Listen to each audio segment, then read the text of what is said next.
Okay, this is video 2B, and this is focusing solving systems when you have three unknowns. Likewise, you need three equations. So the philosophy is the same as 2, where that in order to solve for all three, you need to eliminate them and get it down to basically solving one variable at a time. And again, we're doing this because we have to do it through algebra longhand.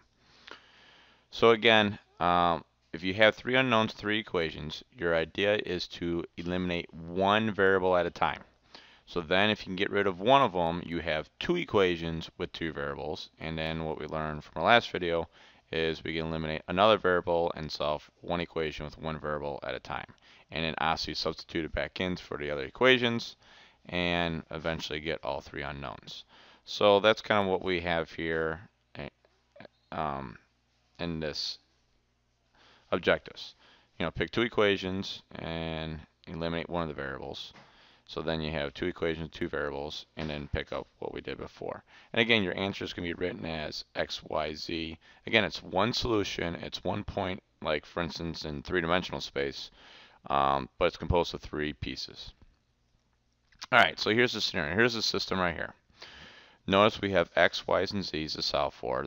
The first equation results in 13, second one results in 2, and the third one results in 17. So what I need to do is look at this and say, okay, what can I get rid of? So when I look at the first two equations, we'll call this equation 1, equation 2, notice I can get rid of a y pretty easily. So I'm going to decide, okay, I'm going to get rid of the y.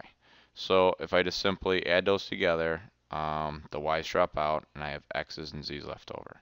So now what I need to do is pick another setup and also get rid of the y's. So I'm going to pick the second and third equation. And notice all I have to do is multiply the top one by -3. And what we have here is by -3. And this should be a positive. So let's go ahead and change that on our. So that the y's drop out, obviously those is a typo. And we have x's. So now notice we now have the same system.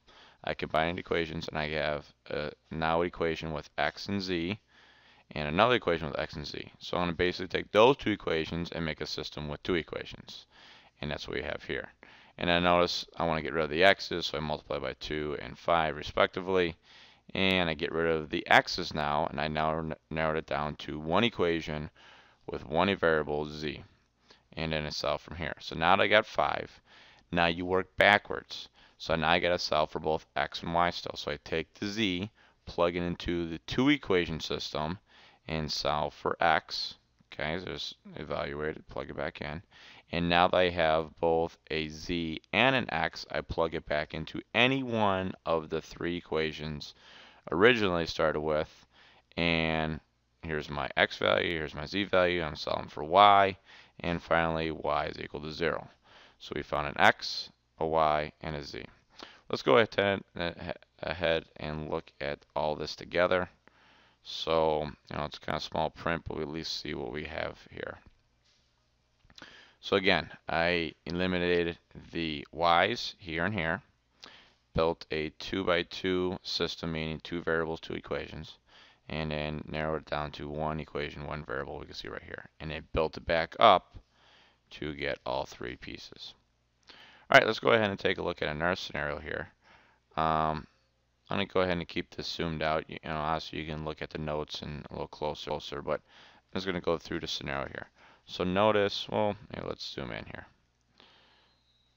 All right, so what I'm looking at here is what can I get rid of? Very simply, again, I can get rid of the x's. So if I take the top equation and the bottom equation, notice the x's are already opposite. Boom, add them together, get y's and z's.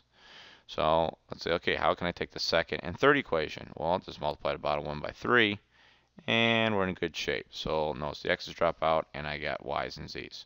So there's my 2 by 2. We have a y and z equation and a y and z equation. The key is they have to be the same variables. I can't eliminate x's in one and then y's in the other, and I still have a mismatch. I still have three unknowns. But the key is to get two similar ones. So here's my 2 by 2 system. Multiply the top one by 7. And notice my z's drop out, and I have y, so only thing left over. Take that y value, plug it back into one of the two variable equations, get a z, and then plug it back into any one of the three equations you started with to get the missing unknown, in this case x. And there is our solution, 6 for x, 0 for y, and 3 for z. Let's go ahead and take a look at all of that put together. So again, eliminated x in both of them. Now I have a 2 by 2 system, and I solve for y, and then I built up and I solve for z, and then x at the end. So again, you got to break it down and then build it back up. So what I want you to do is try this problem for your own here, and those three variables, three equations, and pick. And again, you can choose to get rid of the x's, the y's, or the z's. And I see merit in any one of them choosing, and it doesn't matter which one you start with. There's only one solution that's going to fit all three of them, so go ahead and find that based on what you think works best for you.